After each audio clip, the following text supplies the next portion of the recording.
Sekarang persoalannya, apakah semua orang yang berkata saya beriman sudah otomatis perbuatannya akan langsung baik? Belum tentu. Karena pernah ada kasus di zaman Nabi langsung, dicontohkan langsung di zaman itu, dan diberitakan kepada kita oleh Allah Subhanahu wa Ta'ala dalam Al-Quran surah ke-49 Al-Hujurat ayat ke-14. Ada orang Arab Baduy yang langsung berkata saya beriman. Qalatil a'rabu amanna. Ada orang Arab Baduy berkata, ya Rasulullah Muhammad SAW, kami telah beriman. Maka karena iman perkara hati, Nabi tak bisa langsung menilai hati orang kecuali dengan petunjuk Allah Subhanahu wa Ta'ala. Ya, maka diberikan petunjuk oleh Allah Subhanahu wa Ta'ala untuk menilai hati seseorang dengan bimbingan Allah Subhanahu wa Ta'ala. Maka kalimat keluar firman Allah Subhanahu wa Ta'ala diberikan pada lisan beliau, dikatakan, "Qul lam tu'minu." Katakan Muhammad sallallahu alaihi wasallam, kalian belum serius imannya. Tuh, belum sampai ke jiwa. Belum serius. Ya. Qul lam tu'minu walakin qulu aslamna walamma yadkhulul imanu fi qulubikum. Tapi katakan kamu baru masuk Islam. Ya, kalimatnya baru di lisan. Asyhadu an la ilaha illallah, asyhadu anna Muhammadar Rasulullah. Ya, baru di lisan, cuma belum sampai ke jiwa. Kalau Anda ingin melatih kemudian bertanya pada Allah, ya Allah saya ingin bertanya, bagaimana melatihnya? Karena bahaya kalau iman cuma di lisan, ini baru di lisan, apalagi yang di lisan gak diucapkan, cuma di KTP dituliskan. Maka KTP-nya yang beriman tuh.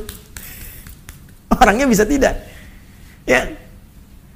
Ini Anda bayangkan, diucapkan saja, nggak nyampe ke hati, bermasalah. Apalagi cuma dituliskan di KTP, di identitas, diucapkan nggak pernah. Itu yang paling bahaya. Jadi kalau iman itu betul-betul telah tersambung di hati kita, misal kita ucapkan asyhadu an la ilaha illallah, itu kalimat iman, wa asyhadu anna Muhammadar Rasulullah, diucapkan di lisan dan masuk ke dalam hati, ya, masuk ke dalam jiwa, karena iman tadi pekerjaan hati. Maka iman yang ada di hati ini akan memberikan pancaran-pancaran, akan memberikan sinyal-sinyal kepada seluruh anggota tubuh kita untuk berperilaku, untuk berbuat. Dalam bahasa Arab, berbuat, berperilaku disebut amal namanya. Amal. Ya, tangan beramal, kaki melangkah beramal, berperilaku. Ya, lisan berkata itu amalnya, telinga mendengar itu amalnya. Maka iman ini bukan sekedar hadir dalam jiwa. Maka dia akan diekspresikan, dibuktikan iman ini dengan memberikan sinyal pada seluruh anggota tubuh kita untuk berekspresi, berperilaku sesuai dengan bimbingan iman yang ada dalam jiwa ini. Karena itulah banyak ulama mengartikan ketika seorang sudah beriman, iqrarum bil lisan, ya, dia mengucapkan komitmen, ya, mengucapkan, menetapkan dengan lisannya, wa tasdiqum bil qalbi, dia benarkan, yakinkan dengan jiwanya, wal amalu bil jawarih. Setelah itu, iman yang terpatri di jiwanya akan membimbing seluruh anggota tubuhnya untuk berekspresi.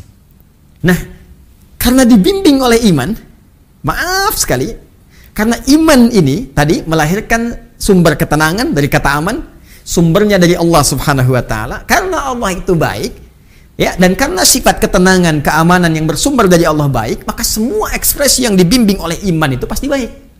Dalam bahasa Arab, setiap kebaikan yang dibimbing oleh nilai-nilai yang baik, maka disebut dengan soleh namanya. Pekerjaannya amal, ya, perbuatan baik yang disebut soleh. Kalau kita satukan jadi amal soleh. Karena itu, semua orang beriman dalam setiap waktunya, apakah tidurnya, makannya, kerjanya, masaknya, nontonnya, semua yang dia kerjakan pasti soleh, pasti baik. Ya, waktu yang dia gunakan pasti soleh. Waktu yang digunakan untuk beraktivitas disebut asr namanya. Turun Quran surah 103 Al-Asr. Allah berfirman, wal asr, demi waktu yang aku berikan pada setiap manusia untuk beraktivitas. Innal insana lafi khusr. Setiap manusia banyak yang rugi karena memanfaatkan waktu, karena menggunakan waktu, memanfaatkan waktu untuk perbuatan yang tidak penting. Ya, ada orang yang bisa terlepas dari salah menjadi soleh. Siapa dia? Illalladzina amanu wa amilu solihat. Coba lihat. Ya, ketika Allah menyebutkan kalimat iman, illalladzina amanu, iman, lantas bersanding dengan apa? Wa amilus solihat, iman, amal, iman, amal. Karena itu jangan heran, di dalam Al-Quran setiap disebutkan kalimat iman bersanding dengan fungsi anggota tubuh, pasti diarahkan pada yang baik. Jadi kalau orang sekedar mengucapkan saja, tidak dibenamkan pada jiwanya, terpatri di sanubarinya, maka iman itu tak akan membimbing dia menjadi pribadi yang baik.